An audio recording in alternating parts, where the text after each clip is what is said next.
大家好，我是文刀飞。我们今天更新一期雷诺科雷傲奇怪的漏电故障。那为什么说奇怪呢？因为它没有规律。我们也使用电流钳进行了监测，并没有发现异常的地方。这辆车停放10天左右的时间，那再次启动它是可以正常启动着车的。那也有可能今天用了车，第二天这辆车呢就无法启动了，电瓶就严重的亏电。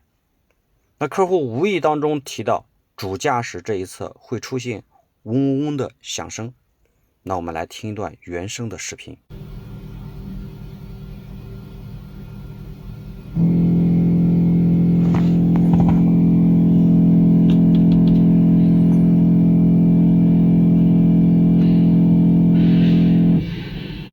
那我们是怎么发现这个响声的问题呢？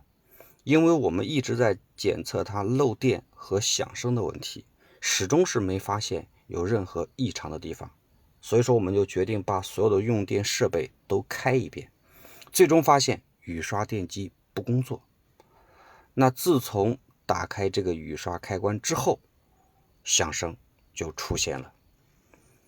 可以看到，当出现响声的时候，瞬间的电流是非常高的，之后就稳定在300毫安以内，那持续的时间是10秒钟左右，然后恢复到正常，就这样反反复复，一直到电瓶严重亏电。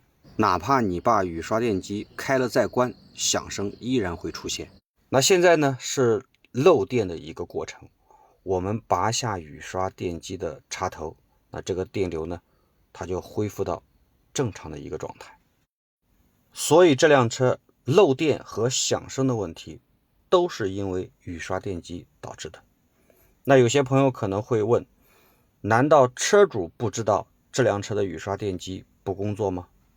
那这是一辆单位的车，经常开的有3个人，这3个人都不知道雨刷电机不工作，并且呢，最近一段时间我们这边是没有下雨的，偶尔有一天下雨，这辆车反而没有人开。那漏电呢，也是最近1个月左右的时间才出现的。那漏电的那一天也没有下雨。那我们怀疑是给我们提供响声信息的那个人，他无意当中碰到了雨刷开关。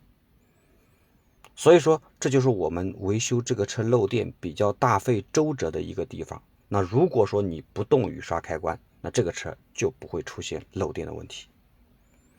好了，我们今天的视频呢到这里就结束了，感谢各位朋友的收看。那我们下期视频再见。